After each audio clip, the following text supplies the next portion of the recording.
السلام علیکم ورحمۃ اللہ وبرکاتہ، نحمده ونصلی علی رسولہ الکریم، اما بعد فاعوذ باللہ من الشیطان الرجیم، بسم اللہ الرحمن الرحیم، رب اشرح لی صدری ویسر لی امری واحلل عقدۃ من لسانی یفقهوا قولی۔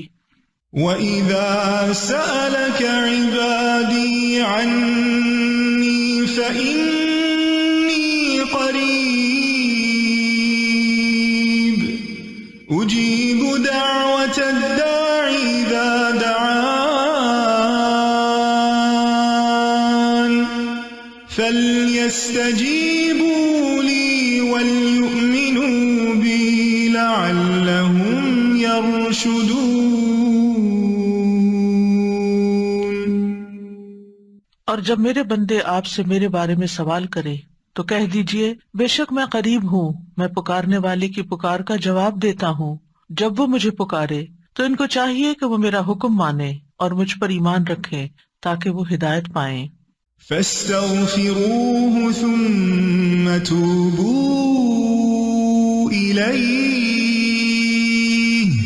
إِنَّ رَبِّي قَرِيبٌ مُجِيبٌ۔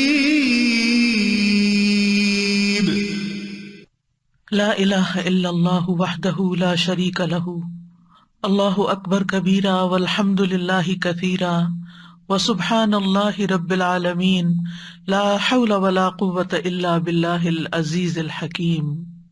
اللہ کے سوا کوئی الہ نہیں، وہ اکیلا ہے، اس کا کوئی شریک نہیں، اللہ سب سے بڑا ہے، بہت بڑا، اور تمام تعریفیں اللہ کے لیے ہیں۔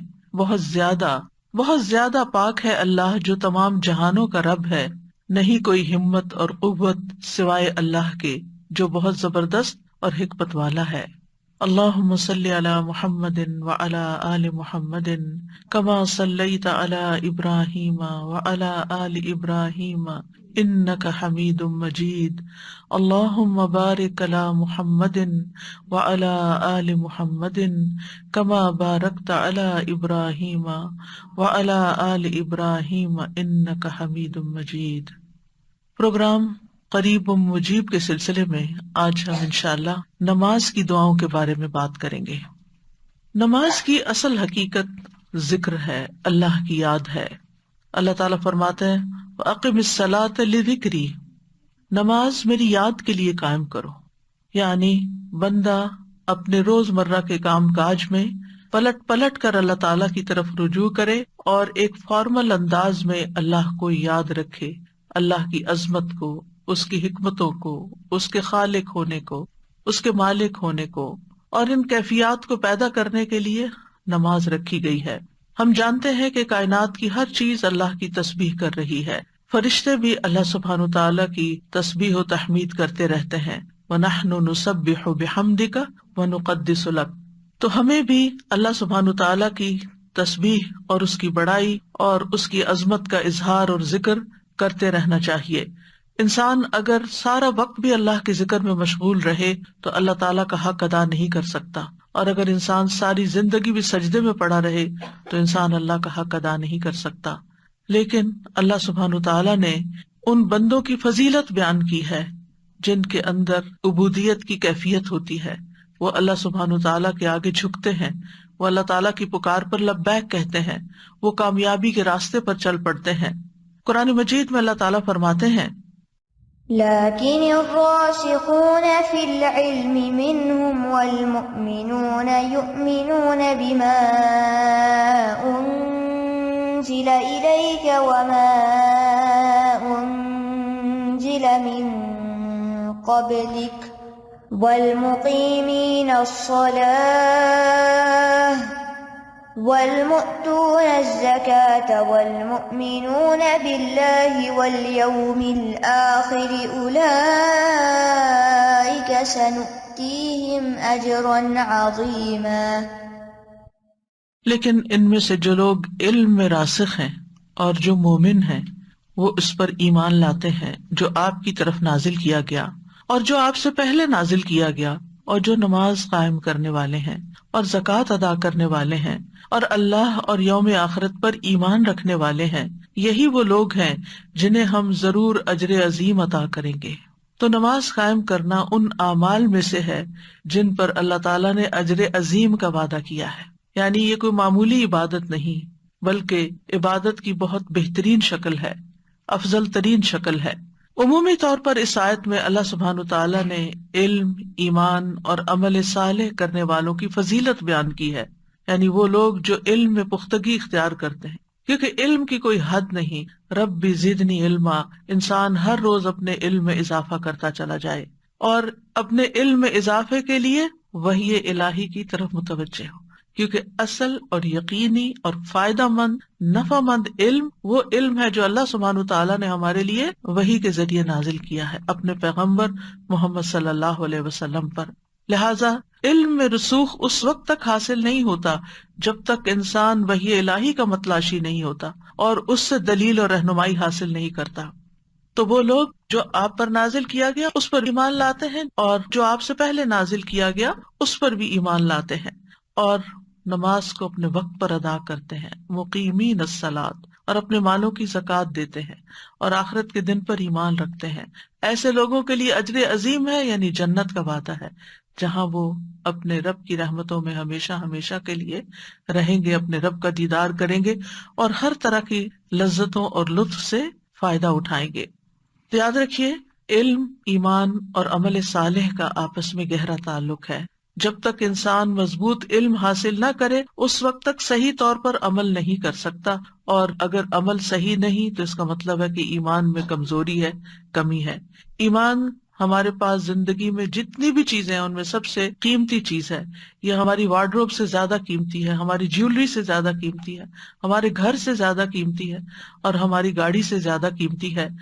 ہمیں ہر روز اس کی فکر کرنی چاہیے اور اس کو بہترین طریقے پر پڑھنے کی کوشش کرنی چاہیے۔ کبھی یہ نہیں سوچنا چاہیے کہ اب ہمیں یہ دعائیں سب آتی ہیں، ہمیں ان کا مطلب آ گیا ہے۔ نہیں، ہم اس کی پوری حقیقت کو نہیں سمجھ سکتے، اس لیے ضرورت اس بات کی ہے کہ بار بار ہم اس کا علم حاصل کرتے رہیں۔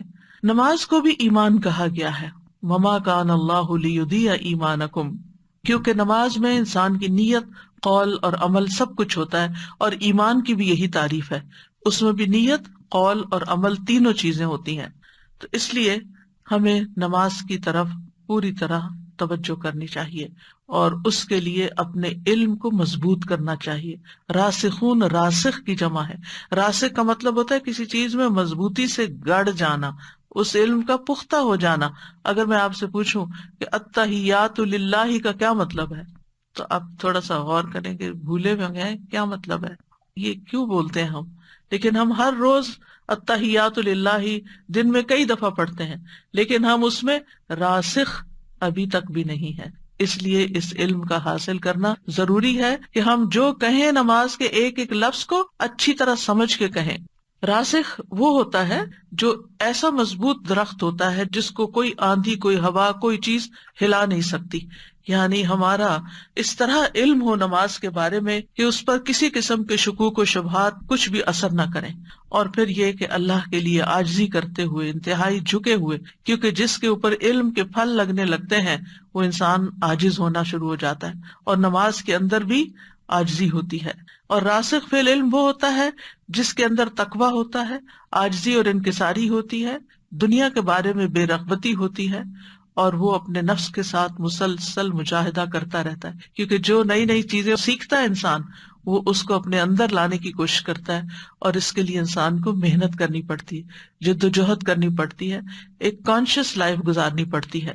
اور پھر جو ایمان رکھتے ہیں ان تمام چیزوں پر، تمام کتابوں پر، اور نماز قائم کرتے ہیں، تو مقیمین الصلاۃ کا لفظ آیا۔ ہم دیکھتے ہیں کہ ابتدائے قرآن سے لے کے انتہائے قرآن تک نماز کے ذکر کے ساتھ اقامت کا لفظ آتا ہے، یعنی جو نماز کو استقامت کے ساتھ اور کامل صورت میں ادا کرتے ہیں، مکمل شرائط، ارکان اور واجبات کے ساتھ ادا کرنے والے ہیں، اور مستحب اعمال کے ساتھ اس کو مکمل کرتے ہیں۔ یعنی ایک ہے اس کو ادا کرنا اور ایک ہے اس کو احسن طریقے سے مکمل کرنا۔ اور نماز سے عموماً مراد فرض، سنت، نفل سبھی لیے جاتے ہیں، یہ سارے ہی نماز میں شامل ہیں۔ ابن عباس کہتے ہیں اقامت صلاۃ کا مطلب ہے رکوع اور سجود پورے پورے ادا کیے جائیں، تلاوت کی جائے، خشوع و خضوع اور پوری توجہ کے ساتھ نماز ادا کی جائے۔ قتادہ کہتے ہیں اقامت صلاۃ کا مطلب ہے نماز کے اوقات، وضو، رکوع اور سجود کی حفاظت کی جائے، اور پھر نہ صرف یہ کہ نماز بلکہ اس کے ساتھ ساتھ زکوٰۃ ادا کرنے والے بھی ہیں، اور یہ دو اعمال جو ہیں باقی اعمال کی نسبت بہت زیادہ اجر عظیم کا باعث ہیں۔ اور اسی طرح ایمان میں سے دو چیزوں کا خاص ذکر کیا گیا، اللہ اور یوم آخرت پر۔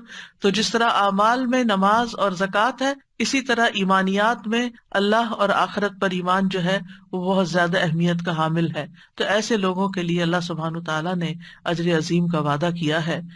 نماز کے لیے عربی میں لفظ صلاۃ استعمال ہوتا ہے، اور صلاۃ کا مطلب ہوتا ہے دعا کرنا۔ اسی لیے انگریزی میں ہم نماز کا ترجمہ کیا کرتے ہیں؟ پریئر، اور پریئر کا مطلب بھی دعا ہوتا ہے۔ نماز قولی اور فعلی عبادت ہے، یعنی جو بولی بھی جاتی ہے اور اس میں ایکشنز بھی ہوتے ہیں، یعنی قول بھی ہوتا ہے اور ایکشن بھی ہوتا ہے، اور تکبیر کے ساتھ شروع ہوتی ہے، اللہ اکبر کہنے سے اس کا آغاز ہوتا ہے، اور السلام علیکم کہنے سے، دونوں طرف سلام پھیرنے سے اختتام ہوتا ہے۔ جب تک آپ سلام نہیں پھیرتے آپ کی نماز مکمل نہیں ہوتی۔ یعنی مثلاً آپ نے سب کچھ کر لیا لیکن سلام ہی نہیں پھیرا تو آپ نے ادھوری نماز پڑھی، آپ کی نماز نہیں ہوئی، آپ کی نماز ناقص ہو گئی۔ تو اس لیے اس کی تعریف یہ کی جاتی ہے کہ اللہ اکبر سے لے کر سلام تک یہ نماز کہلاتی ہے۔ ہم سب جانتے ہیں کہ ہمیں اور جنات کو اللہ کی عبادت کے لیے پیدا کیا گیا ہے، وما خلقت الجن والانس الا لیعبدون، اور یہی مقصد دے کے تمام رسولوں کو بھیجا گیا کہ وہ بندوں کو اللہ کی عبادت کی یاد دہانی کریں، یعنی ایمان کے بعد پھر اللہ کی عبادت کی طرف متوجہ کریں۔ اور عبادات میں افضل ترین عبادت نماز کی عبادت ہے۔ عبداللہ بن مسعود سے روایت ہے، انہوں نے کہا میں نے نبی صلی اللہ علیہ وسلم سے سوال کیا اللہ کو کون سا عمل زیادہ پسند ہے؟ آپ نے فرمایا نماز کو اس کے وقت پر ادا کرنا، یہ افضل ترین عمل ہے۔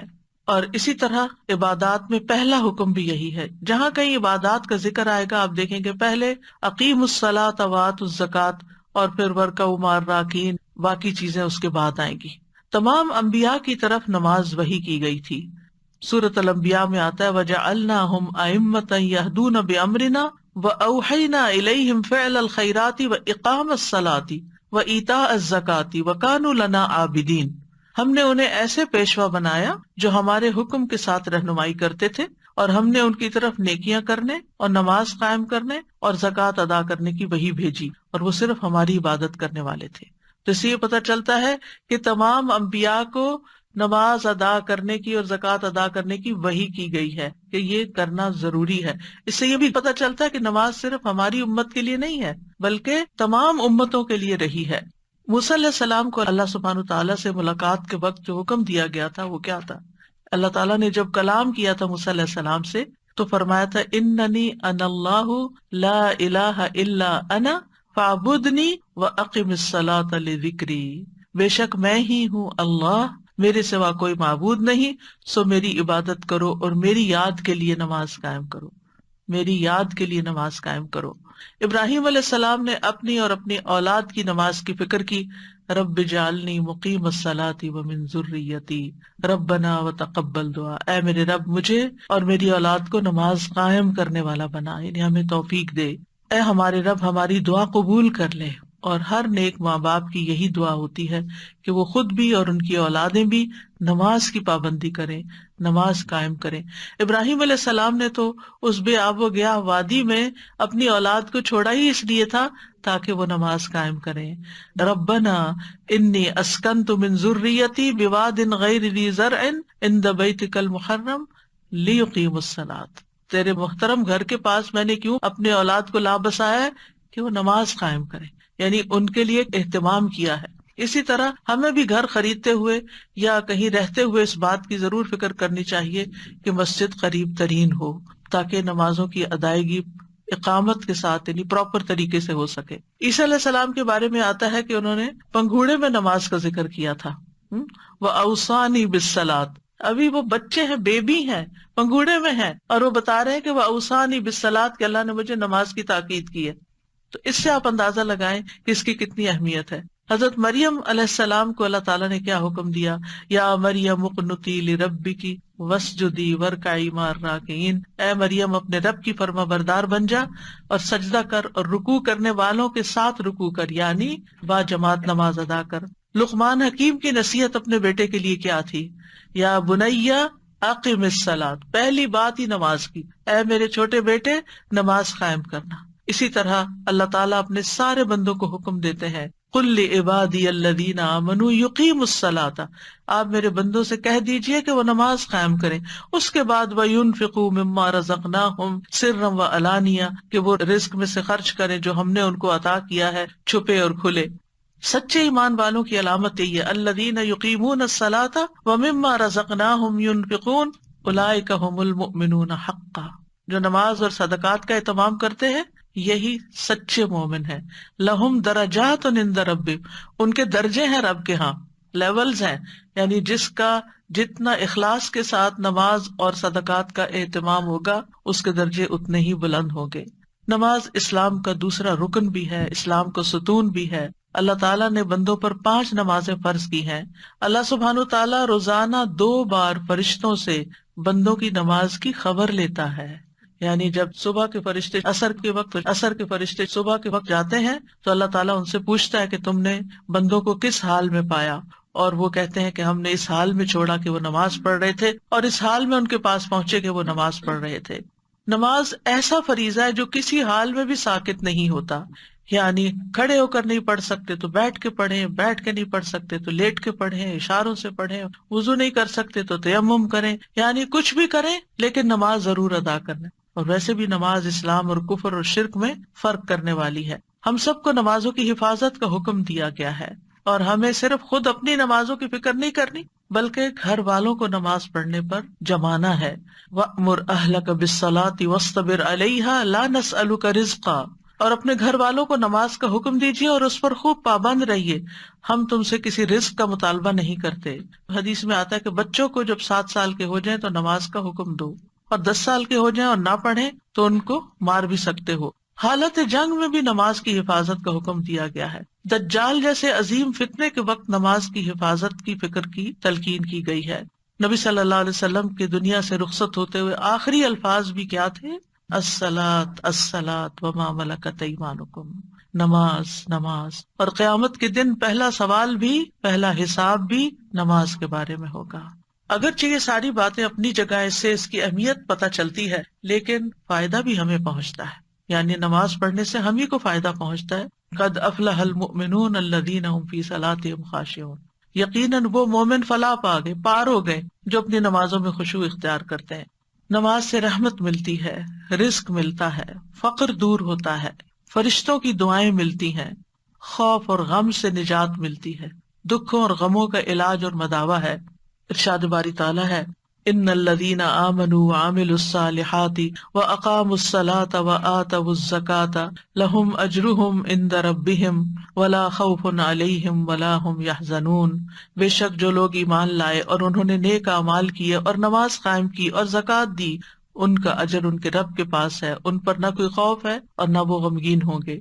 پھر اللہ کی مدد ملتی ہے، یا ایھا الذین آمنوا استعینوا بالصبر والصلاۃ، یعنی اگر کسی بھی مشکل میں اللہ کی مدد چاہیے، اللہ کا ساتھ چاہیے تو پھر نماز کی طرف دوڑنا چاہیے۔ اللہ تعالیٰ کی حفاظت ملتی ہے، جو شخص فجر کی نماز پڑھ لیتا ہے شام تک اللہ کے ذمے میں ہوتا ہے، اللہ کی حفاظت میں ہوتا ہے۔ بیماریوں سے شفا ملتی ہے۔ ابن القیم کہتے ہیں، اللہ کا ذکر کرنا، اس کی طرف متوجہ ہونا، اس کی طرف رجوع کرنا، نماز کی طرف لپکنا، بس ایسا کرنے سے کتنے ہی ایسے علیل ہیں، بیمار ہیں جنہیں شفا دے دی گئی، اور کتنے ہی ایسے بیمار ہیں جنہیں عافیت دے دی گئی۔ یعنی یہ چیزیں انسان کی صحت کا بھی باعث ہیں، نہ صرف جسمانی صحت نہیں مراد، بلکہ علیل کہتے ہیں جو روحانی طور پر اور قلبی طور پر مریض ہو۔ نماز سے گناہ مٹتے ہیں، گناہ دھل جاتے ہیں، انسان کو برائی اور بے حیائی سے حفاظت ملتی ہے، انسان کی بری عادات ختم ہو جاتی ہیں۔ ایک آدمی نبی صلی اللہ علیہ وسلم کے پاس آیا اور کہا، فلاں آدمی رات کو تو نماز پڑھتا ہے لیکن صبح کے وقت چوریاں کرتا ہے۔ آپ نے فرمایا، عنقریب جو وہ نماز میں کہتا ہے وہ اس کو چوری سے روک دے گا، یعنی اگر وہ نماز پڑھتا رہا اور سوچ سمجھ کے نماز پڑھی تو ایک دن چوری سے بھی رک جائے گا۔ نماز آنکھوں کی ٹھنڈک بھی ہے، یعنی پڑھنے سے سکون ملتا ہے۔ اس سے راحت ملتی ہے۔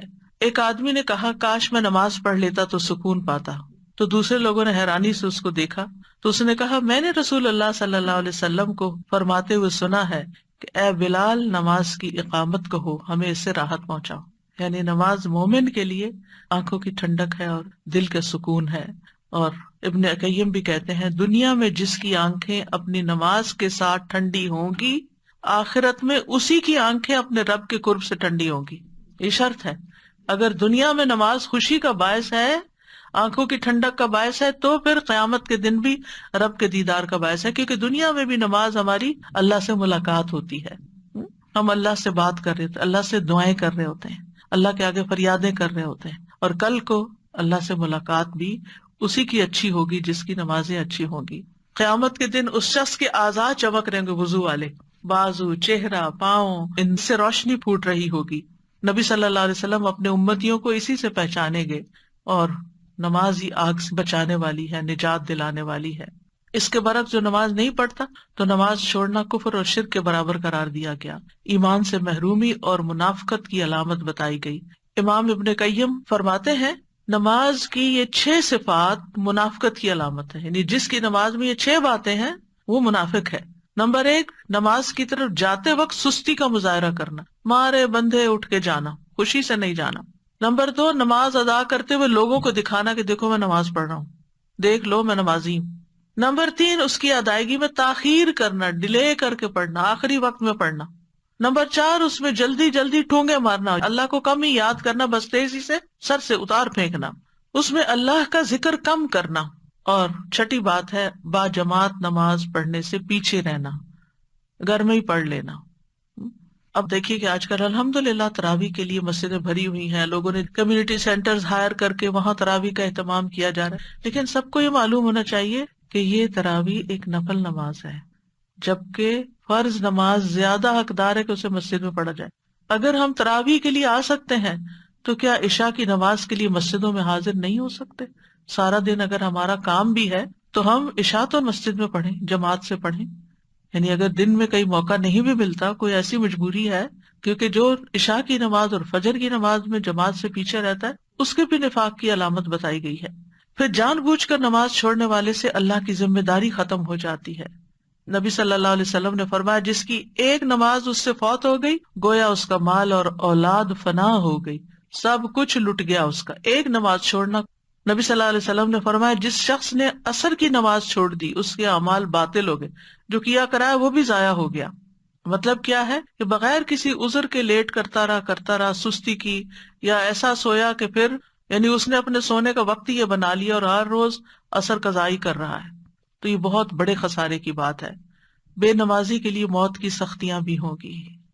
وَالْتَفَّتِ السَّاقُ بِالسَّاقِ إِلَىٰ رَبِّكَ يَوْمَئِذٍ الْمَسَاقُ فَلَا صَدَّقَ وَلَا صَلَّىٰ وَلَٰكِنْ كَذَّبَ وَتَوَلَّىٰ، اور پنڈلی کے ساتھ پنڈلی لپٹ جائے گی، اور اس دن تیرے رب ہی کی طرف روانگی ہے، نہ تو اس نے تصدیق کی اور نہ نماز ادا کی، لیکن اس نے جھٹلایا اور منہ پھیر دیا۔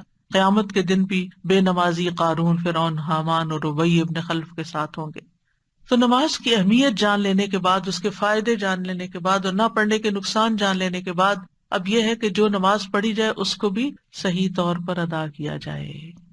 تو نماز کی جو دعائیں ہیں، نماز بذات خود ایک دعا ہے، لیکن نماز کے جو اذکار کہنا چاہیے کہ نماز کے اذکار اور دعائیں ان دونوں لفظ شامل کر سکتے ہیں، ان کا مطلب جاننا بڑا ضروری ہے۔ یہ سب ایکشن کیوں کرتے ہیں اور اس کا میننگ کیا ہے؟ نماز کا آغاز جیسے کہ پہلے میں نے عرض کیا کہ اللہ اکبر سے ہوتا ہے، اللہ سب سے بڑا ہے۔ اس کو تکبیرۃ الاحرام کہتے ہیں کہ اس کے کہنے کے بعد نمازی پر وہ چیزیں حرام ہو جاتی ہیں جو اس سے پہلے اس پر حلال تھی۔ ادھر ادھر نہ دیکھے، نہ کچھ کھائے، نہ کچھ بولے، صرف اور صرف اب اللہ تعالیٰ کی طرف متوجہ ہو جائے۔ یعنی جب وہ تکبیر کہتا ہے تو اس کے لیے کھانا پینا، ادھر ادھر دیکھنا، باتیں کرنا، آنا جانا، چلنا پھرنا سب حرام ہو جاتا ہے۔ تکبیر نماز کا رکن ہے، یعنی آپ یوں ہی نہیں بس کھڑے ہو کے ہاتھ باندھ کے نماز شروع کر سکتے، آپ کو ہر صورت میں ہینڈز اپ کرنے ہیں، ہر چیز دنیا کی چھوڑنی ہے، خالی ہاتھ ہونا ہے، اور پھر ہاتھ اوپر اٹھا کر اللہ اکبر کہنا ہے۔ یعنی اللہ کی بڑائی کا آپ اظہار کر رہے ہیں تو آپ اس کے جسچر بھی دیں گے کہ اللہ ہی سب سے بڑا ہے۔ اس طرح کیے بغیر اللہ اکبر کہنا درست نہیں ہوتا۔ اور اس کو کہے بغیر نماز میں داخل نہیں ہوا جا سکتا۔ حضرت علی کہتے ہیں رسول اللہ صلی اللہ علیہ وسلم نے فرمایا نماز کی کنجی وضو ہے، اس کی تحریم یعنی ہر چیز کا حرام ہونا اللہ اکبر ہے، اور تحلیل حلال ہونا السلام علیکم کہنا ہے۔ آپ دیکھیے کہ نماز سے پہلے جو اذان ہوتی ہے اس کا آغاز بھی کس سے ہوتا ہے؟ اللہ اکبر سے، اور نماز کا آغاز بھی اللہ اکبر سے، پھر ہر سٹیپ پر جاتے ہوئے پھر سے اللہ اکبر، سوائے رکوع سے اٹھنے کے وقت اس میں حمد کے کلمات اور تسبیح ہے، لیکن باقی جو شروع کرتے وقت، پھر رکوع میں جاتے وقت، پھر سجدے میں جاتے وقت، پھر سجدے سے سر اٹھا کر پھر دوبارہ سجدے میں جاتے وقت، پھر تحیات پہ بیٹھتے وقت، ان تمام مواقع پر اللہ اکبر کہنا ہوتا ہے۔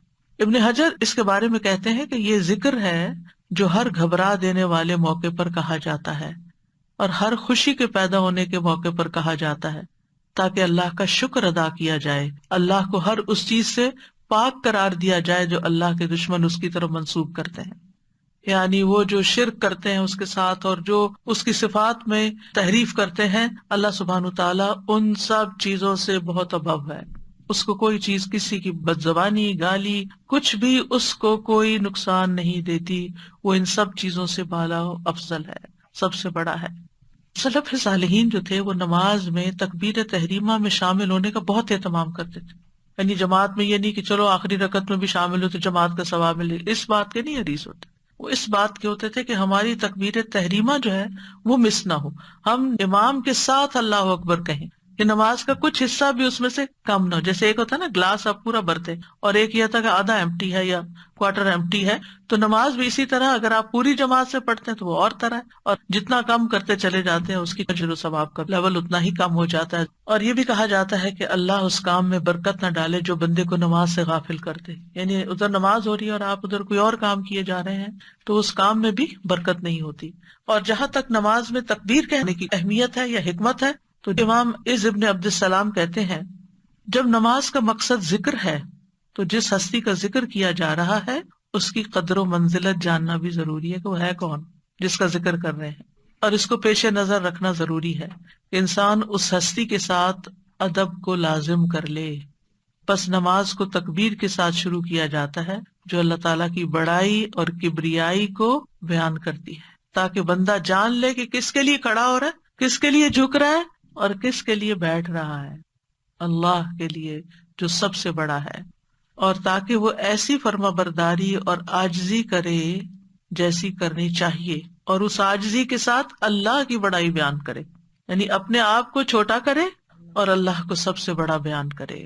اور جب وہ اللہ کو بڑا سمجھے گا تو ہی نماز کے سارے آداب کو ملوز خاطر رکھے گا، ظاہری اور باطنی طہارت کو، اور پھر اللہ تعالیٰ کی طرف متوجہ ہو کر خشوع و خضوع اختیار کرنے کو، کیونکہ وہ سمجھتا ہے کہ اس وقت اللہ تعالیٰ کی ذات سب سے زیادہ امپورٹنٹ ہے، جو خیال اس کو آتا ہے وہ اس کو جھٹک دیتا ہے، اٹس ناٹ امپورٹنٹ، یہ امپورٹنٹ نہیں، یہ ضروری نہیں، یہ کوئی بڑی چیز نہیں، اللہ سب سے بڑا ہے، اب میں اللہ کے لیے خالص ہو گئی ہوں، اللہ کی طرف متوجہ ہو گئی ہوں۔ لیکن افسوس ہم سب پر کہ ہم نماز میں کھڑے ہو کر زبان سے کہہ کر بھی کہ اللہ اکبر، دنیا بھر کی باتیں سوچتے ہیں، وہ باتیں سوچتے ہیں جو اس سے پہلے کبھی نہ سوچی ہوں۔ اللہ ہم سب کو توفیق دے کہ ہم واقعی ایسی نماز پڑھیں کہ جس میں اللہ تعالیٰ کی بڑائی ملحوظ خاطر ہو، اور ہم اس اللہ اکبر کا مطلب سمجھیں کہ ہم اللہ کو بڑا کہہ رہے ہیں اور باقی چیزیں چھوٹی۔ ہمیں کیا خیال آتے ہیں، کوئی غم رنج ہوتا ہے ہمارے دل میں، وہ اس کا خیال آ رہا ہوتا ہے بار بار، اس نے مجھے ہرٹ کر دیا، اس نے یہ کر دیا، اس نے وہ کر دیا، تو اللہ ان سب باتوں سے بڑا ہے۔ مجھے اس وقت اللہ کے بارے میں سوچنا ہے، اللہ تعالیٰ کا ذکر کرنا ہے، یہ اپنے لے کے کہاں بیٹھ گئی ہوں پھر سے کہ پھر اپنے بارے میں سوچے جا رہی ہوں کہ میرے ساتھ یہ ہوا اور میرا وہ ہو گیا۔ نہیں، ہمیں اس وقت کیا سوچنا ہے کہ میں اللہ کے دربار میں حاضر ہوں اور مجھے اسی کی طرف توجہ کرنی ہے۔ تو تکبیر کا تقاضا کیا ہے کہ انسان اللہ کو ہر چیز سے بڑا تسلیم کرے اور اللہ کے علاوہ کسی اور چیز میں مشغول نہ ہو، اللہ کے علاوہ اور خیالوں میں مشغول نہ ہو، یعنی دل کو اللہ کی طرف حاضر کرے۔ اور پھر یہی چیز انسان کو ریاکاری سے بھی بچاتی ہے۔ نماز میں ریاکاری کے بہت چانسز ہوتے ہیں کہ کوئی آپ کو دیکھ رہا ہے، آپ اچھے سے نماز پڑھنا شروع کر دیں، کوئی سن رہا ہے تو آپ اچھی سی قرات شروع کر دیں اس میں، تو یہ کیا ہو گیا؟ ریاکاری ہو گئی۔ تو جب آپ کہتے ہیں اللہ سب سے بڑا ہے تو پھر ریاکاری کا خیال چھوڑ دیں کہ کسی اور کو کیوں دکھانے کے لیے میں پڑھوں، اللہ جب سب سے بڑا ہے اور اس کے حضور حاضر ہوں اور وہ دیکھ رہا ہے، بس یہی کافی ہے میرے لیے. کوئی اور دیکھ رہا ہے یا نہیں، کوئی اور توجہ کر رہا ہے یا نہیں، مجھے کسی اور کو دکھانے کے لیے نماز نہیں پڑھنی، مجھے صرف اور صرف اللہ کے لیے نماز پڑھنی ہے. اور جب انسان اللہ کو بڑا مان لیتا ہے تو اس کے اندر پھر خشوع آنے لگتا ہے کہ میں چھوٹا ہوں، عاجزی آنے لگتی ہے، وہ اللہ کے آگے جھکنے لگتا ہے. اور پھر جو نماز میں اللہ سبحانہ تعالیٰ کے سامنے اچھے سے قیام کرتا ہے، وہ قیامت کے دن یوم یقوم الناس لرب العالمین، جس دن لوگ اللہ رب العالمین کے لیے کھڑے ہوں گے، اس دن اس کو اچھا قیام ملے گا، اس کا وہ کھڑا ہونا بھی خوبصورت ہو جائے گا، بہترین ہو جائے گا. کیونکہ دنیا میں جب وہ اللہ کے سامنے کھڑا تھا تو وہ ایسے نہیں کبھی اس ٹانگ پہ کھڑا ہو گئے، کبھی اس ٹانگ پہ کھڑے ہو گئے، کبھی کیسے کھڑے ہو گئے، کبھی کیسے کھڑے ہو گئے. کھڑے ہوئے تو بس اللہ کے سامنے گڑ گئے، جم گئے اچھے طریقے سے. تو جو دنیا میں اللہ سبحانہ و تعالیٰ کے ساتھ اچھا معاملہ کرے گا، قیامت کے دن جب بندہ اللہ سبحانہ و تعالیٰ کے سامنے کھڑا ہوگا تو اللہ تعالیٰ بھی اس کے ساتھ اچھا معاملہ فرمائے گا. پھر اس کے بعد ہم جب اللہ اکبر کہتے ہیں تو پھر قیام ہوتا ہے، یعنی تکبیر کہہ کر سینے پر ہاتھ باندھتے ہیں اور نگاہیں سجدے کی جگہ پر ہوتی ہیں، اور کسی اور طرف انسان کی توجہ نہیں ہونی چاہیے، کیونکہ اللہ سبحانہ تعالیٰ اس وقت اپنے بندے کی طرف متوجہ ہوتا ہے جب تک وہ نماز میں ادھر ادھر توجہ نہیں کرتا، اور اگر بندہ ادھر ادھر ہوتا ہے تو اللہ تعالیٰ کی توجہ سے محروم ہو جاتا ہے. ابن قیم نماز میں قیام کی حکمت کے بارے میں کہتے ہیں، نماز کا راز اور اس کا مقصد بندے کا نماز میں اللہ کی طرف متوجہ ہونا ہے، اور دل کا مکمل طور پر اللہ کے سامنے حاضر ہونا ہے. اور بندے کا مقام ایسے معزز آدمی جیسا ہوتا ہے جو بادشاہ کے دروازے کی طرف جاتا ہے، وہ اپنی غلطیوں اور لغزشوں کی معذرت کرنا چاہتا ہے، اس کی سخاوت اور رحمت کی بارشوں کو طلب کرتا ہے، اس سے وہ کھانا طلب کرتا ہے جو اس کے دل کو غذا مہیا کرے تاکہ وہ اس کی خدمت میں قیام پر طاقت حاصل کرے. تو جب وہ اس کے دروازے پر پہنچا تو اب سوائے بادشاہ کے ساتھ سرگوشی کرنے کے کچھ بھی باقی نہیں رہا. یعنی اب بادشاہ کے پاس گئے ہیں تو بادشاہ سے بات کریں گے نا، ادھر ادھر باتیں تو نہیں کریں گے. یعنی کتنی بے ادبی کی بات ہوتی ہے کہ آپ مثلا کسی بندے سے کسی کے گھر ملنے کے لیے جاتے ہیں، آپ اس سے کوئی بات ہی نہیں کرتے، آپ کبھی دائیں والے سے بات کرتے، کبھی بائیں والے سے بات کرتے ہیں، اس کو کیسا لگے گا؟ یا اپنا فون دیکھتے رہتے ہیں. آج کل تو یہ وبا پھیل گئی ہے. اچھا کچھ لوگ کی عادت ہوتی ہے وہ وہاں والدہ سے ملنے گئے بڑے اہتمام سے، جی آج والدہ سے ملاقات کا دن ہے، والدہ سے ملنے گئے ہیں اور ابھی سلام دعائی ہوئی ہے کہ فون آ گیا، اچھا 1 منٹ، وہاں سے باہر نکل گئے، یا پھر ان کے سامنے بیٹھے رہے اور زمانے بھر کے بزنس کی باتیں کر کے اور پھر فون رکھ کے، اچھا اور کیا حال ہے، اچھا میرا خیال ہے میٹنگ کا ٹائم ہو گیا، چلتے ہیں، چلو بھائی ملاقات ہو گئی والدہ سے. یہ رویے ہیں آج کل بچوں کے کہہ لیں یا لوگوں کے کہہ لیں کہ سب سے جو معزز جس کا ہم نے والدین کے حقوق میں پڑھا کہ والدین میں سے بھی ماں کا حق زیادہ ہے، اس ماں کے ساتھ اگر یہ سلوک ہے تو آپ باقی انسانوں کا کیا حق دیں گے اور ان کو کیا رسپیکٹ دیں گے اور ان کے کتنے حقوق ادا کریں گے. اور جب آپ بندوں کے حقوق نہیں ادا کرتے اور آپ کو اتنے مینرز نہیں کہ آپ بندوں کے ساتھ صحیح معاملہ کریں تو اللہ کے حضور حاضر ہو کر بھی پھر کیا معاملہ ہوگا، وہاں بھی ہماری کیا توجہ ہوگی. کھڑے اللہ کے حضور ہیں، اس کے لیے ہم نے اللہ اکبر کہی اور قیام کیا اور ہاتھ باندھے اور دنیا بھر کی باتوں میں مشغول ہیں. ہمیں اس کے لیے ایفرٹ لگانی ہے کہ نہیں، واپس اللہ ہی کی طرف توجہ کرنی ہے. پھر جب ہاتھ باندھ دیتے ہیں تو استفتاح کی دعائیں شروع ہوتی ہیں، جن میں سے ایک دعا ہے اللہ اکبر کبیرہ والحمد للہ کثیرہ وسبحان اللہ بکرۃ واصیلا. ابن عمر کہتے ہیں ہم رسول اللہ صلی اللہ علیہ وسلم کے ساتھ نماز پڑھ رہے تھے کہ لوگوں میں سے ایک آدمی نے یہی دعا پڑھی، اللہ اکبر کبیرہ والحمد للہ کثیرہ وسبحان اللہ بکرۃ واصیلا. تو رسول اللہ صلی اللہ علیہ وسلم نے فرمایا اس طرح کے کلمات کہنے والا کون ہے؟ لوگوں میں سے ایک آدمی نے عرض کیا، اے اللہ کے رسول میں ہوں. آپ نے فرمایا مجھے تعجب ہوا کہ اس کے لیے آسمان کے دروازے کھولے گئے، یعنی اتنی قبولیت ہوئی اس بندے کے ان کلمات کو. ابن عمر کہتے ہیں میں نے ان کلمات کو پھر کبھی بھی نہیں چھوڑا کہ اگر یہ اتنے اچھے کلمات ہیں کہ اس کے لیے آسمان کے دروازے کھلتے قبول ہو جاتے ہیں تو پھر اور کیا چاہیے. وہ کہتے ہیں میں نے کبھی نہیں چھوڑا جب سے میں نے رسول اللہ صلی اللہ علیہ وسلم کو یہ فرماتے ہوئے سنا. اور اس میں آپ دیکھیے کہ صرف اللہ اکبر نہیں، اللہ اکبر کبیرہ، اللہ بڑا ہے، بہت بڑا، یعنی میں نے اللہ کی بڑائی بیان کی، بہت زیادہ بڑائی.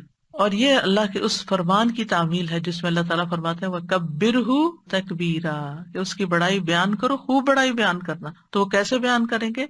اللہ اکبر کبیرہ کہہ کر. اور اس سے بے چین دل اطمینان پاتے ہیں.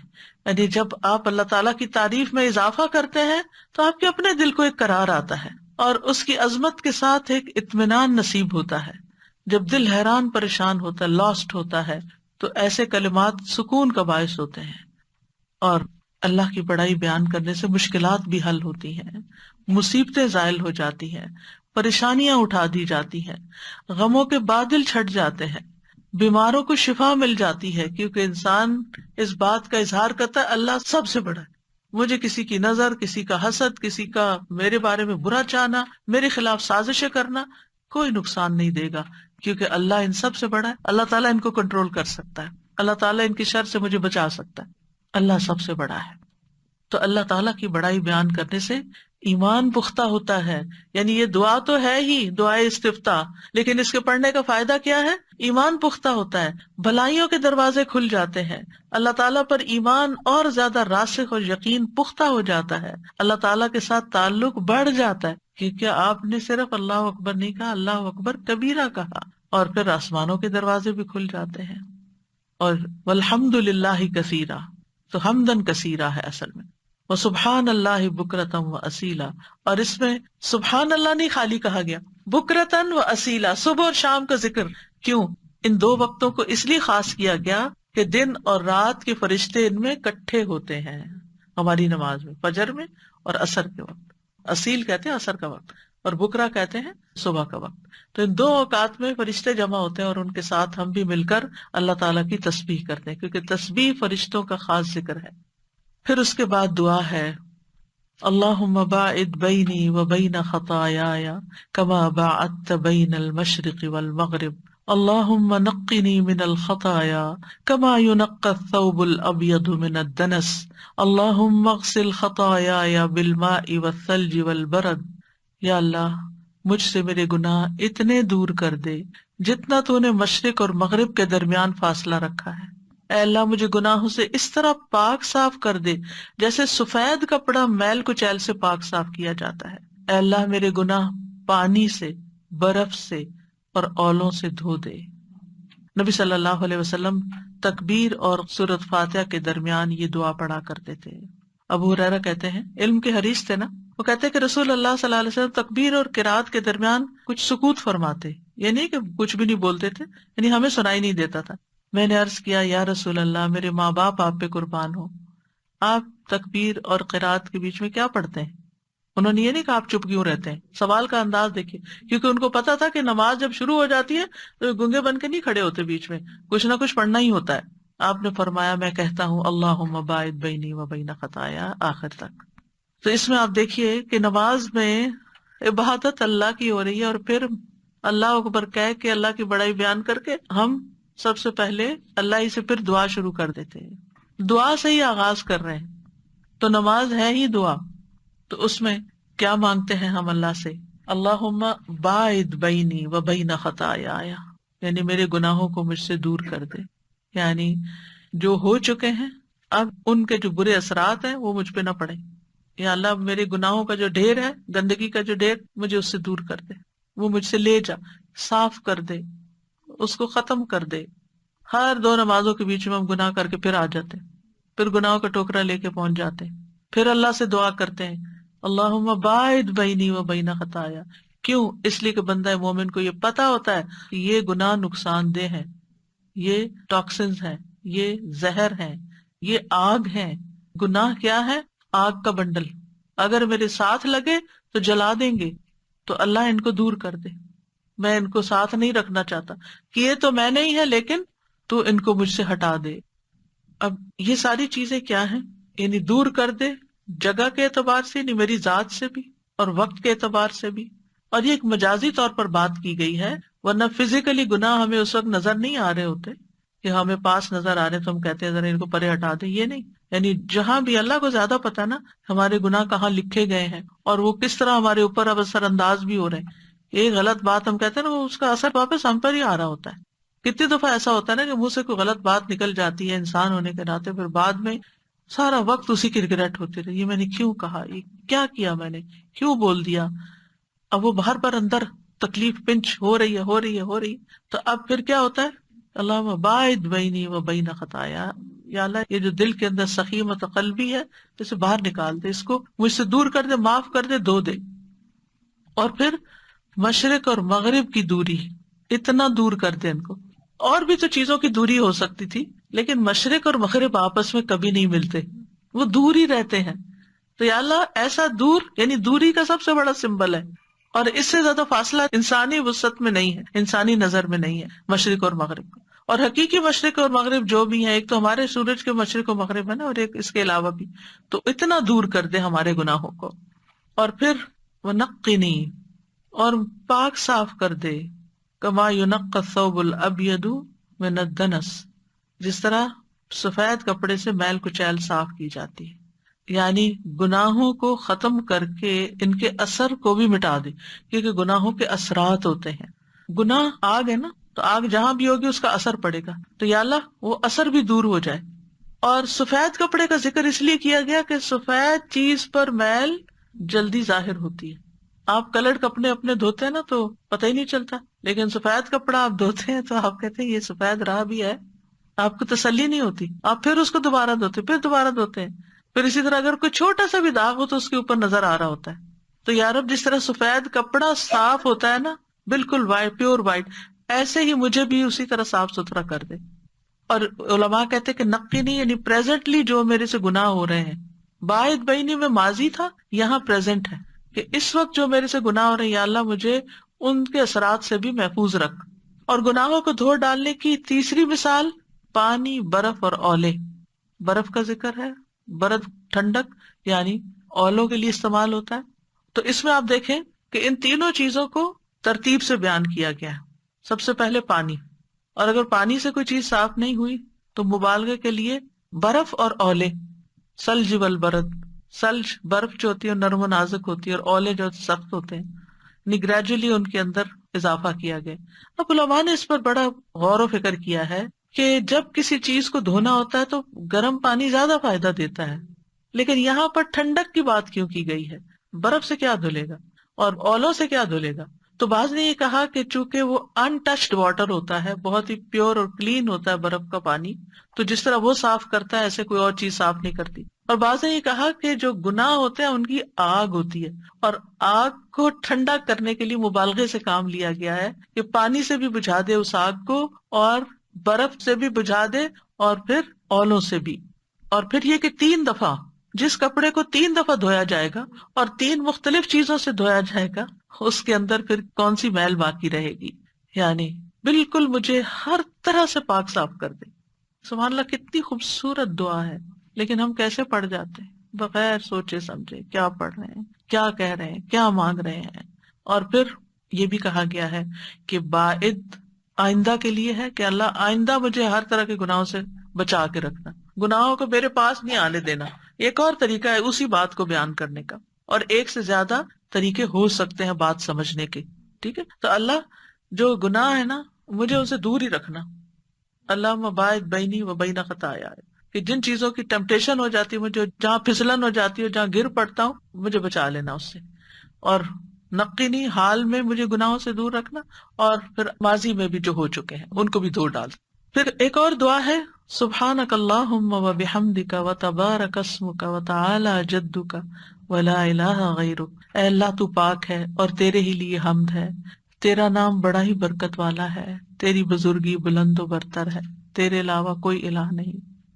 نبی صلی اللہ علیہ وسلم نماز کے آغاز میں اس کو پڑھا کرتے تھے، یعنی سبحانک اللہم، اے اللہ میں تجھے پاک قرار دیتا ہوں ہر برائی اور نقص سے جو تیری ذات کے لائق نہیں، اور وبحمدک تیری ایسی تسبیح بیان کرتا ہوں کہ جو حمد کے ساتھ ملی ہوئی. سبحانک اللہم وبحمدک وتبارک اسمک، اور تیرے نام کی برکت بہت زیادہ ہے. تبارک یعنی بہت بلند ہے، بہت برکت والا ہے، یعنی تیرے نام کو ذکر کرنے سے ہر طرح کی خیر اور بھلائی آ جاتی ہے. اور ایک معنی یہ بھی کیا گیا کہ تیری ذات بڑی عظمت والی ہے، تبارک اسم سے مراد تیری ذات بہت برکت والی ہے، وتعالی جدک، اور تیری عظمت بہت بلند ہے، یعنی تو بہت ہی بڑا ہے۔ اسی طرح کچھ اور دعائیں بھی ہیں جو آپ نماز کے اذکار کتاب میں یہ دعائیں موجود ہیں، آپ اس کتاب کو اپنی کسی نماز کی جگہ پر ساتھ رکھ لیں اور اپنی کچھ ہیبٹ بنا لیجئے کہ ہر کچھ عرصے کے بعد ایک نئی دعا یاد کر لیں، کیونکہ ہم نے تو بچپن سے صرف سبحانک اللہ ہی سیکھی ہے تو پھر باقی یاد نہیں ہوتی۔ تو نبی صلی اللہ علیہ وسلم کسی بھی چیز کو ایک روٹین نہیں بننے دیتے تھے، کیونکہ روٹین سے روح نکل جاتی ہے چیز، اس کے اندر تفنن پیدا کرتے تھے۔ انگریزی والا فن نہیں، مراد یہ کہ اس میں ورائٹی لاتے تھے، کبھی ایک دعا پڑھی، پھر دوسری پڑھی، پھر تیسری پڑھی، اس سے یہ ہے کہ توجہ زیادہ رہتی ہے اور زیادہ چیزیں مانگنے کا موقع بھی ملتا ہے۔ جیسے آپ دیکھیں وہ دعا وجہت وجہی للذی فطر السماوات والارض حنیفا وما انا من المشرکین ان صلاتی ونسکی ومحیای ومماتی للہ رب العالمین، اور اس سے آگے بہت خوبصورت دعا ہے، کافی طویل دعا ہے، تو اس کو آپ پڑھ سکتے ہیں۔ اور اس میں آپ یہ بھی دیکھیں کہ وَاہْدِنِی لِأَحْسَنِ الْأَعْمَالِ وَأَحْسَنِ الْأَخْلَاقِ، اچھے اعمال اور اچھے اخلاق کی ہدایت یا رہنمائی مانگی گئی ہے۔ اس کے بعد ہم تعوذ پڑھتے ہیں۔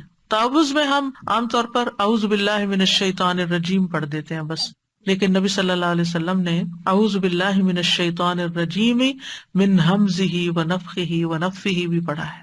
کیوں؟ اس کا مطلب کیا ہے؟ میں اللہ کی پناہ میں آتا ہوں شیطان مردود سے کہ وہ مجھ پر کوئی جنون کا اثر ڈالے، یا مجھے تکبر پہ آمادہ کرے، یا غلط شعر و شاعری کی طرف لے کر آئے۔ ایک معنی یہ کیا گیا ہے، یعنی شیطان کے کام کیا ہے کہ وہ انسان کو خبتی بنا دیتا ہے، ہوش آواز بلا دیتا ہے، سمجھنے سوچنے کی صلاحیت مفقود کرتا ہے، یا انسان کے اندر ہوا بھر دیتا ہے کہ تم بڑی چیز ہو، نفخ یا نفخ یعنی ایسے کلام کی طرف راغب کرتا ہے جس سے پھر انسان اللہ کا ذکر بھول جائے۔ اور اسی طرح وہ بندے کے اوپر جو وسوسے ڈالتا ہے اس کی طرف بھی اشارہ ہے کہ اللہ مجھے شیطان کے وسوسوں سے بچا۔ اور نماز میں سب سے زیادہ شیطان جو ہے وہ حاوی ہو جاتا ہے اپنے وسوسے ڈالنے کے لیے، تو اس لیے آغاز میں ہی تعوذ پڑھ لینا چاہیے۔ اور ویسے بھی اللہ تعالیٰ کا حکم ہے فَإِذَا قَرَأْتَ الْقُرْآنَ فَاسْتَعِذْ بِاللَّهِ مِنَ الشَّيْطَانِ الرَّجِيمِ، نبی صلی اللہ علیہ وسلم بھی اللہ تعالیٰ سے استعاذہ طلب کرتے تھے۔ ابو سعید خدری کی روایت ہے کہ نبی صلی اللہ علیہ وسلم قرات سے پہلے اعوذ باللہ من الشیطان الرجیم پڑھا کرتے تھے۔ پھر اس کے بعد آپ سورۃ الفاتحہ پڑھتے ہیں جس کا معنی سب کو آتا ہے، اور پھر آپ کوئی نہ کوئی قرآن مجید کی سورت پڑھتے ہیں، چاہے سورۃ اخلاص ہو یا معوذتین ہو۔ چند نمازوں میں صورتیں مخصوص ہیں، باقی تو اوپن چوائس ہے، آپ جو بھی پڑھیں۔ اور چند نمازوں میں وہ کون سی صورتیں ہیں، جیسے صبح کی سنتوں میں اور مغرب کی سنتوں میں پہلی رکعت میں قل یا ایھا الکافرون اور دوسری رکعت میں قل ھو اللہ احد، ٹھیک ہے۔ اور پھر اسی طرح جمعے کی صبح فجر کی نماز میں نبی صلی اللہ علیہ وسلم پہلی رکعت میں سورۃ السجدہ اور دوسری رکعت میں سورۃ الدہر پڑھا کرتے تھے۔ تو بہرحال ان چیزوں کا بھی انسان کو دیکھ لینا چاہیے اور اس سنت کی پیروی کرنی چاہیے۔ نماز کا تیسرا رکن جو ہے یعنی تکبیر اور قیام کے بعد وہ ہے رکوع، اور اسی طرح یہ بھی کہا گیا ہے کہ نماز کی 3 تہائیاں ہیں، ایک میں طہارت، ایک میں رکوع اور ایک میں سجود ہے۔ بہرحال رکوع میں خاص چیز یہ ہے کہ صحیح طریقے پر رکوع ہونا چاہیے، اور اس کا طریقہ یہ ہے کہ آپ کی گردن اور کمر برابر لائن میں جا رہی ہو، یعنی بعض لوگ جھکتے ہیں اور ذرا اٹھے ہوئے ہوتے ہیں، ایسا بھی نہیں ہونا چاہیے۔ بعض لوگ اتنا جھک جاتے ہیں کہ نیچے لڑک جاتے ہیں، وہ بھی ٹھیک نہیں۔ اعتدال میں رہے اور اپنا سر بھی سیدھا رکھے۔ کئی لوگ سر جھکا لیتے ہیں یا سر اٹھا لیتے ہیں، تو دونوں چیزیں ٹھیک نہیں ہیں۔ کمر اتنی سیدھی ہونی چاہیے، یعنی آپ یوں کھڑے ہیں قیام ہے اور اتنی آپ کی جھک جانی چاہیے کہ بالکل سیدھی لائن ہو جائے، اور اس پر اگر کوئی چیز رکھے تو وہ گرے نہیں، یعنی خم نہیں ہونا چاہیے کمر میں۔ نبی صلی اللہ علیہ وسلم صحابہ کو درست طریقے پر رکوع کرنا سکھاتے تھے۔ آپ نے فرمایا جب تم رکوع کرو اپنی ہتھیلیوں کو اپنے گھٹنوں پر رکھو۔ کچھ لوگ گھٹنے کو پیچھے سے پکڑ لیتے ہیں۔ ریسنٹلی میں نے کسی کو دیکھا، یعنی یہ جیسے گھٹنا ہے نا تو اس کو یہاں سے پکڑا ہوا تھا۔ سامنے ہاتھ رکھنا چاہیے، یعنی سامنے ہاتھ رکھے، سائڈ سے نہیں پکڑے، یعنی ٹانگیں پکڑنے کے لیے نہیں کہا گیا بلکہ گھٹنوں پر ہاتھ رکھنے کے لیے کہا گیا۔ پھر اسی طرح یہ ہے کہ نبی صلی اللہ علیہ وسلم بہت اطمینان سے رکوع کرتے تھے، اور آپ نے فرمایا اللہ کی قسم جب بھی تم رکوع کرتے ہو اور سجدہ کرتے ہو میں تمہیں اپنی پیٹھ کے پیچھے دیکھ لیتا ہوں۔ اور رکوع میں اطمینان جو ہے وہ دراصل نبی صلی اللہ علیہ وسلم کی سنت ہے، اس کے بغیر نماز ناقص ہوتی ہے۔ درست رکوع پر ہی نماز کی قبولیت اور عدم قبولیت کا انحصار ہے۔ ابو ہریرہ کہتے ہیں ایک آدمی 60 سال نماز پڑھتا رہتا ہے لیکن اس کی نماز قبول نہیں ہوتی، شاید اس کی وجہ یہ ہو کہ وہ رکوع تو پورا کرتا ہے لیکن سجدہ مکمل نہیں کرتا، یا سجدہ پورا کرتا ہے لیکن رکوع پورے نہیں کرتا۔ پورا رکوع کرنے سے مراد یہ کہ پوری طرح جھکنا، یہ آدھا کھڑے ہیں یعنی آدھی سی کھڑے اور لیٹے کی کیفیت میں ہے، تو اس سے نماز نہیں ہوتی۔ رسول اللہ صلی اللہ علیہ وسلم نے فرمایا وہ نماز کافی نہ ہوگی جس میں آدمی اپنی پشت کو رکوع اور سجود میں سیدھا نہ رکھے، وہ کافی نہیں ہوگی۔ اسی طرح سجدے میں بھی اس طرح نہیں لٹک جانا چاہیے کہ انسان گر پڑے زمین پہ، بلکہ اپنی پشت کو سیدھا رکھے اور جلدی جلدی نہ کرے، کیونکہ یہ منافق کی نماز ہوتی ہے کہ وہ اپنی نماز میں اس طرح نیچے اوپر ہوتا ہے جیسے مر ٹھونگے مار کے دانا چن رہا ہو۔ پھر رکوع کی دعائیں کیا ہیں؟ سب سے مشہور دعا تو یہی ہے سبحان ربی العظیم، میرا رب عظیم ہر عیب سے پاک ہے، سبحان پاک ہے، ربی میرا رب، العظیم جو بہت عظمت والا ہے۔ یعنی رکوع میں اللہ تعالیٰ کی تعظیم کا ذکر کرنا چاہیے، اور یہ تعظیم 3 طرح سے ہوتی ہے، دل کی تعظیم، اعضاء کی تعظیم اور زبان کی تعظیم، ٹھیک ہے؟ یعنی زبان بھی عظمت کا اظہار کرے اور جسم بھی عظمت کا اظہار کرے اور احساس بھی اللہ کی عظمت کا ہو دل میں، یعنی انسان اس بات کا زبان حال اور زبان کال سے اظہار کرے کہ اے اللہ بڑائی تیرے ہی لیے ہے اور میری صفت عاجزی ہے، میں تو عاجز بندہ ہوں۔ اور اسی وجہ سے رکوع میں سبحان ربی العظیم عظمت کی بات کی گئی اور سجدے میں سبحان ربی الاعلی۔ پھر اسی طرح رکوع کی ایک اور خوبصورت دعا ہے سبوح قدوس رب الملائکۃ والروح، منزہ اور پاک ذات جو فرشتوں اور جبریل کا رب ہے۔ اور یہ پوری توجہ سے آپ یہ دعا پڑھیں تو آپ کے دل کے اندر کے بہت سے بوجھ ختم ہو جائیں گے۔ سبوح کا مطلب ہے جو ہر قسم کے نقائص اور شرک سے پاک ہے، اور قدوس کا مطلب ہے ہر اس چیز سے پاک جو خالق کے لائق نہیں، ہر اس چیز سے پاک جو خالق کے لائق نہیں۔ اور رب الملائکۃ والروح، ملائکہ سارے فرشتوں کے لیے آتا ہے، روح خاص فرشتہ ہے، اور کہا جاتا ہے کہ شاید اس سے مراد جبریل علیہ السلام ہو۔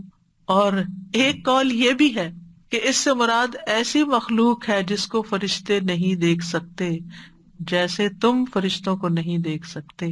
وما یعلم جنود ربک الا ہو، اللہ کے لشکروں کو صرف وہ خود جانتا ہے۔ ہم سے جن پوشیدہ رکھے گئے، جنوں سے ہم پوشیدہ نہیں، ہم سے فرشتے پوشیدہ رکھے گئے، ہم فرشتوں کے سامنے، اور فرشتوں سے بھی کچھ چیزیں پوشیدہ ہیں۔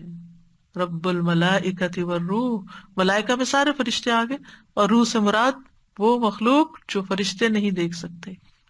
کتنی عظمت والا ہے ہمارا رب۔ پھر اسی طرح سبحانک و بحمدک لا الہ الا انت، پاک ہے تو اپنی تعریف کے ساتھ اور تیرے سوا کوئی الہ نہیں۔ پھر ایک اور دعا ہے سبحانک اللہم ربنا و بحمدک اللہم اغفر لی۔ حضرت عائشہ کہتی ہے کہ نبی صلی اللہ علیہ وسلم یہ دعا رکوع اور سجود دونوں میں پڑھا کرتے تھے۔ پھر سبحانک و بحمدک استغفرک و اتوب الیک، پاک ہے تو اور تیرے ہی لیے تعریف ہے، میں تجھ سے بخشش مانگتا ہوں اور میں تیری طرف توبہ کرتا ہوں۔ پھر چھٹی دعا ہے سبحان ذی الجبروت والملکوت والکبریاء والعظمت، پاک ہے وہ جو قہر والا ہے، بادشاہت والا ہے، بڑائی والا ہے اور عظمت والا ہے۔ یہ بھی بہت ہی خوبصورت دعا ہے۔ اور 7ویں دعا ہے اللہم لک رکعت وبک آمنت ولک اسلمت خشع لک سمعی وبصری ومخی وعظمی وعصبی۔ تو یہ 7 دعائیں ہیں جن میں سے آپ ہر نئے رکوع کے لیے ایک نئی دعا بھی پڑھ سکتے ہیں یا ایک سے زیادہ بھی پڑھ سکتے ہیں، جیسے آپ کا جی چاہے۔ پھر رکوع کے بعد ہم کھڑے ہو جاتے ہیں، قومہ، سیدھے کھڑے ہونا۔ اس میں ایسے نہیں کرنا چاہیے کہ بس ایسے کھڑے ہوئے تو ایسے بس ڈھیلے ڈالے کھڑے ہو، نہیں، اسٹریٹ کھڑے ہو جائیں، سر نیچے ہو۔ آپ صلی اللہ علیہ وسلم جب رکوع سے اپنا سر اٹھاتے تو سجدے میں نہ جاتے حتیٰ کہ سیدھے کھڑے ہو جاتے، اور پشت سیدھی نہ کرنے پر وعید ہے۔ رکوع اور سجدے سے سیدھے ہونا چاہیے۔ کئی لوگ سجدہ کرتے ہیں اور تھوڑا سا ہی اٹھتے ہیں، سیدھا نہیں ہوتے، واپس سجدے میں چلے جاتے ہیں، درست نہیں ہے۔ نبی صلی اللہ علیہ وسلم نے فرمایا اللہ بندے کی اس نماز کی طرف دیکھتا بھی نہیں جس میں وہ اپنی پشت کو اپنے رکوع اور اپنے سجدے کے درمیان سیدھا نہیں کرتا، یعنی رکوع اور سجدے کے بعد جب تک وہ سیدھا نہیں ہوتا تو اللہ تعالیٰ اس نماز کو دیکھتا بھی نہیں۔ ٹھیک ہے بڑھاپے کی وجہ سے کمر جھک جاتی ہے، تکلیف کی وجہ سے انسان سیدھا نہ کر سکے، اکڑ جاتی بعض لوگوں کی کمر، اسی لیے ہم کیا کہتے ہیں، ہم کمر سیدھی کر لیں. کس کو کہتے ہیں؟ جب لیٹتے ہیں ہماری کمر سیدھی ہوتی ہے جب ہم لیٹتے ہیں، اس کے لیے ہم کہتے ہیں کمر سیدھی کر لیں. تھکاوٹ جب ہی اترتی ہے جب کمر سیدھی ہوتی ہے. لیکن ہماری تھکاوٹیں دور ہو جائیں اگر ہم نماز میں کمر سیدھی کیا کریں، اور شروع سے ہی بچوں کو اگر سکھا دیں کہ کمر سیدھی کریں اور ان کو چیک کریں کہ وہ رکوع سے اٹھ کے سیدھے کھڑے بھی ہوئے کہ بس رکوع سے اٹھ کے واپس سجدے میں گر گئے. عبید اللہ بن عبد السلام کہتے ہیں یہ حدیث اس بات پر دلالت کرتی ہے کہ رکوع سے کھڑے ہو کر اطمینان کرنا واجب ہے، یعنی کھڑے ہو کر ساکت ہونا لازم ہے، پھر ہلے. یعنی ایک دفعہ آپ اٹھے، آپ اسٹل اسٹینڈ ہو، پھر اس کے بعد نیچے کو جائیں، ہلتے جلتے نہیں. پھر کھڑے ہو کر بھی کچھ دعائیں پڑھتے ہیں، یعنی کھڑے ہوتے ہوتے قوما کی دعائیں. سمع اللہ لمن حمدہ ربنا ولک الحمد حمدا کثیرا طیبا مبارکا فیہ. یہ دعا بھی جس نے پڑھی تھی اس کے لیے 30 فرشتے آگے بڑھے اس کو اٹھانے کے لیے. اتنا عظیم اجر اس دعا کا. پھر اسی طرح سمع اللہ لمن حمدہ اللہم ربنا لک الحمد ملء السماوات وملء الارض وملء ما شئت من شیء بعد. پھر اسی طرح قوما کی کچھ اور دعائیں بھی ہیں جو اسی معنی سے ملتی جلتی ہیں، لیکن ان کے اندر دعا بھی شامل ہے. آخر میں اللہم لا مانع لما اعطیت ولا معطی لما منعت ولا ينفع ذا الجد منک الجد. اور ایک اور دعا میں اللہم طہرنی بالثلج والبرد والماء البارد اللہم طہرنی من الذنوب والخطایا کما ينقى الثوب الابيض من الوسخ. دنس کی بجائے یہاں وسخ یعنی میل کچیل کا لفظ آیا. پھر سجدے کا وقت آ جاتا ہے تو قرآن مجید میں سجدہ کرنے کا حکم دیا گیا ہے. فاسجدوا للہ واعبدوا، اللہ کو سجدہ کرو اور اس کی عبادت کرو، بندگی کرو. سجدہ اللہ تعالیٰ سے قرب کا ذریعہ ہے. کلا لا تطعہ واسجد واقترب. سجدے میں دعائیں قبول ہوتی ہیں. نبی صلی اللہ علیہ وسلم نے فرمایا سجدہ کرتے ہوئے بندہ اپنے رب کے سب سے زیادہ قریب ہوتا ہے، بس سجدوں میں کثرت سے دعا کیا کرو. سجدہ کرنے سے اجر ملتا ہے، گناہ معاف ہوتے اور درجات بھی بلند ہوتے ہیں. سجدے کی جگہوں پر آگ حرام ہو جائے گی. اور اسی طرح سجدہ پورا نہ کرنے والے کے لیے بھی وعید ہے، یعنی پوری طرح جم کے سجدہ کرنا چاہیے. ہلتے ہلتے نہیں سجدہ، نیچے کے اور جلدی سے اٹھ گئے، ایسا نہیں ہونا چاہیے کہ جاتے ہوئے ایک دفعہ سبحان ربی الاعلیٰ کہا، دوسری دفعہ نیچے اور تیسری دفعہ اٹھ کے. یہ نہیں ہونا چاہیے، بلکہ تینوں تسبیحات جم کے نیچے ہی ہونی چاہیے. سجدے کی دعاؤں میں سبحان ربی الاعلیٰ، سبحان ربی الاعلیٰ کم از کم 3 دفعہ پڑھنا ہوگا، زیادہ تو کوئی حد ہی نہیں. حضرت حذیفہ کہتے ہیں میں نے ایک رات نبی صلی اللہ علیہ وسلم کے ساتھ نماز پڑھی، آپ نے سجدہ کیا اور پڑھا سبحان ربی الاعلیٰ، اور آپ کا سجدہ قیام کے برابر تھا. جتنی دیر کھڑے رہے اتنی دیر سجدے میں پڑے رہے. پھر سجدے کی دعاؤں میں اللہم اغفر لی ما اسررت وما اعلنت، اتنی دعا، اے اللہ میرے گناہ بخش دے جو میں نے چھپ کے کیے اور جو میں نے اعلانیہ کیے. اور اسی طرح سبوح قدوس رب الملائکۃ والروح. پھر سبحانک وبحمدک لا الہ الا انت. پھر سبحانک اللہم ربنا وبحمدک اللہم اغفر لی. پھر سبحان ذی الجبروت والملکوت والکبریاء والعظمہ. پھر اللہم اغفر لی ذنبی کلہ دقہ وجلہ اولہ وآخرہ وعلانیتہ وسرہ. یہ نبی صلی اللہ علیہ وسلم اپنے سجدوں میں دعا پڑھا کرتے تھے. اتنی خوبصورت دعا ہے، اے اللہ میرے سب گناہ بخش دے، تھوڑے ہوں یا زیادہ، پہلے ہوں یا پچھلے، ظاہر ہوں یا چھپے ہوئے. ایک اور دعا ہے اللہم اعوذ برضاک من سخطک وبمعافاتک من عقوبتک واعوذ بک منک لا احصی ثناء علیک انت کما اثنیت علی نفسک. اے اللہ میں تیری ناراضگی سے، تیری رضامندی کی اور تیری سزا سے تیری معافی کی پناہ چاہتا ہوں، اور میں تجھ سے ڈر کر تیری ہی پناہ میں آتا ہوں، تجھ سے ڈر کے تیری ہی پناہ میں آتا ہوں. میں تیری تعریف کرنے کی طاقت ہی نہیں رکھتا، تو ویسا ہی ہے جیسا تو نے خود اپنی ثنا بیان کی. کتنی خوبصورت دعا ہے یہ. اور جب بندہ عاجزی کے ساتھ سجدے میں پڑھ کے یہ دعا کرتا ہے تو اللہ تعالیٰ کو کتنا پیار آتا ہوگا اس بندے پر. پھر اسی طرح ایک اور دعا اللہم لک سجدت وبک آمنت وَلَكَ أَسْلَمْتُ سَجَدَ وَجْهِيَ لِلَّذِي خَلَقَهُ وَصَبَّرَهُ وَشَقَّ سَمْعَهُ وَبَصَرَهُ تَبَارَكَ اللَّهُ أَحْسَنُ الْخَالِقِينَ. اے اللہ میں نے تیرے لیے سجدہ کیا، میں تجھ پر ایمان لایا، میں تیرا فرما بردار ہوا، میرے چہرے نے اس ذات کو سجدہ کیا جس نے اس کو پیدا کیا اور اسے شکل دی، اس میں کان اور آنکھیں بنائی، بڑی برکتوں والا ہے اللہ جو بہترین ہے پیدا کرنے والا ہے. یعنی اس وقت چہرہ انسان کا زمین پر ہوتا ہے نا، تو چہرے کی فیچرز کی بات کی گئی ہے یہاں پر. نبی صلی اللہ علیہ وسلم یہاں اس دعا میں اللہ سبحانہ وتعالیٰ کی نعمتوں کا اعتراف کر رہے ہیں سجدے کی حالت میں. اور پھر بعض روایات میں فَأَحْسَنَ صُورَتَهُ کا لفظ آتا ہے کہ اللہ نے میری بہت اچھی شکل و صورت بنائی. اگر ہر بندہ یہی پڑھے تو اس کو کوئی شکایت رہے اللہ سے اپنی شکل و صورت کے بارے میں.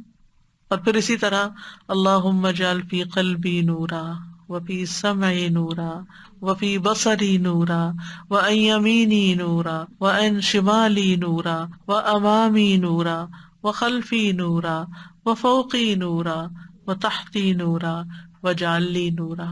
یہ سجدے میں پڑھی جا سکتی ہے دعا. نور ہی نور مانگا جا رہا ہے یعنی اللہ سبحانہ وتعالیٰ سے. پھر سجدے سے اٹھ کر اطمینان کے ساتھ بیٹھنا، یعنی جیسے رکوع سے اٹھ کے اطمینان کرنا، ایسے ہی ایک سجدے سے دوسرے سجدے کے بیچ میں بھی سکون سے بیٹھنا. آپ صلی اللہ علیہ وسلم اللہ اکبر کہہ کے سجدے سے سر اٹھاتے اور اپنا بایاں پاؤں موڑ کر اس کے اوپر بیٹھ جاتے، بائیں پاؤں کے اوپر بیٹھ جاتے، حتیٰ کہ ہر ہڈی اپنی اپنی جگہ لوٹ آتی. اور بعض روایات میں تو آتا ہے کہ آپ 2 سجدوں کے درمیان اتنا ہی بیٹھتے تھے جتنا سجدے کے اندر ٹائم لگاتے تھے، اتنی دیر تک بیٹھتے تھے. اور اس میں پھر دعا پڑھتے. وہ دعا کیا ہے؟ رب اغفر لی، رب اغفر لی، اے میرے رب مجھے بخش دے، اے میرے رب مجھے بخش دے. اور ایک اور دعا بھی بتائی جاتی ہے لیکن وہ ضعیف ہے، یعنی سجدے کے درمیان کے لیے نہیں ہے، ویسے پڑھ سکتے ہیں آپ. اللہم اغفر لی وارحمنی واہدنی وعافنی وارزقنی واجبرنی وارفعنی.